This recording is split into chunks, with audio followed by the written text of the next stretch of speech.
Now the same series mode, if I measure the voltage with respect this as a ground over here and at here, then we'll see that I will be getting the plus minus 15 or whatever I have set. So this is, I'm putting it over here. I connect it over here. This is this point. So this is this point. You can see that I'm getting the plus 11 volt, right? If I vary this, say for example, let me connect it over here as well. So let me connect this to here, another terminal. So here, so I am getting the minus 11 volts. If I connect over here, if I connect it into this at this point, I am getting the, sorry, I am getting the plus 11 volt, plus 11 volt here. I am getting the plus 11.79 volt here. And now as this is a master, so if I change this, if I change this voltage, say plus 11, 12, 13, 14, and say it is the 15. So now you can see that 15.19, or if I set it, say 15.05, so it is plus 15.05. If I connect here, so I will be getting the minus 15.05. So this is minus 15.07. So this is what the dual tracking plus minus 15 volt. Similarly, if I go to the 20 volts, say for example, I'm setting it to say 20 volts. 20 volts. This is my 20.30 volts, and this is my minus 20.30. So let me shift it over here. Let me connect here. So this I am getting the minus 20. So for op amps and wherever I need a dual tracking plus minus setting, so this becomes a master, the same which happens with the dual tracking. But the advantage is not only plus minus 15 or plus minus 5, you can set for the wide range of op amps, even which works on plus minus 18, plus minus 20, plus minus 22, plus minus 24, plus minus 28, plus minus 30, and plus minus 32. So that is the advantage what you have getting into this particular power supply. So this is what I was telling. So now let me connect this into the parallel. So when I will press this, when both switches are pressed, it will be connected into the parallel. That means this positive is connected to positive, this negative is connected to negative internally, and I will be getting a parallel output over here. So the voltage will not get added up over here. So voltage will remain the same, that is 10 volts, 10 volts, but I can change it with the help of this voltage control, and this slave will follow the voltage setting of the master. But here in parallel mode, the current gets added up and it changes. So now let's see that I put this multimeter into the current mode. So I put it into the current mode.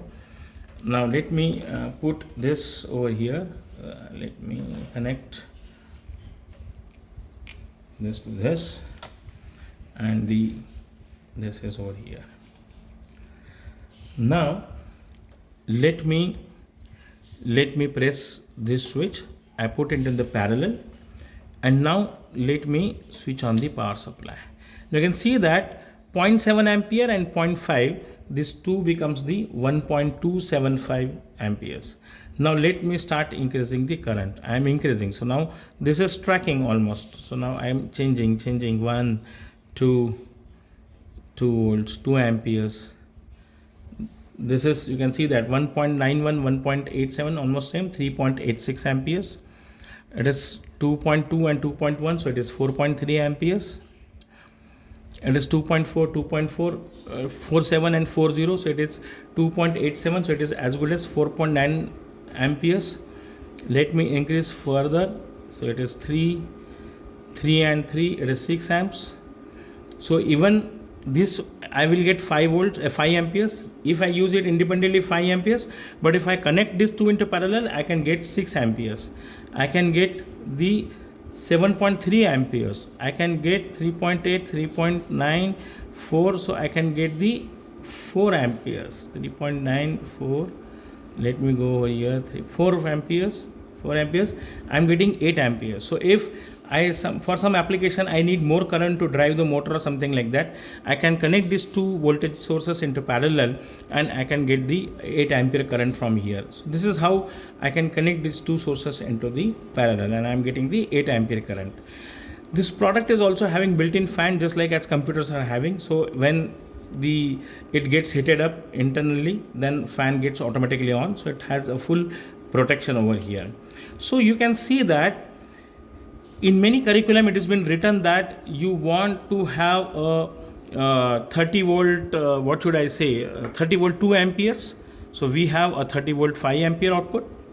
Then they mention that you need a plus minus 15 volt as a 1 ampere. So you can put these two outputs into any combination, that is plus minus 5 volt, plus minus 10 volt, plus minus 15 volts, plus minus 20 volts, 25 volts, 30 volts, anything, and that to 5 amperes. That is only 2 amperes, but here you can set dual tracking, not only plus minus 15 volts, but beyond that and in current rating also. Then 5 volt 5 amperes. So 5 volt 3 amperes you can get it from here, and if you need more than that, then you can set any of these two outputs to 5 volt and you can get a 5 ampere current. Or if you can connect into the series, you can get 10 volt 5 amperes. But you can get any, the 5 volt 5 ampere you can derive it from here, 30 volts 5 ampere you can derive it from here, 5 volt 5 ampere you can derive it from here, 30 volts 5 ampere you can derive it from here, 5 volt 3 ampere fixed you can derive it from here, and here also you can, once you set the 5 volt, it is get fixed. So that is what. And dual tracking you can get from here with respect to this terminal, and that is for any setting beyond plus minus 15 as well. So this is a fantastic power supply, very rugged power supply with built-in all kind of protection, built-in fan as well for the cooling purpose. Fantastic power supply with better resolution, not 100 millivolts, it has a resolution of 10 millivolts. It also has a resolution of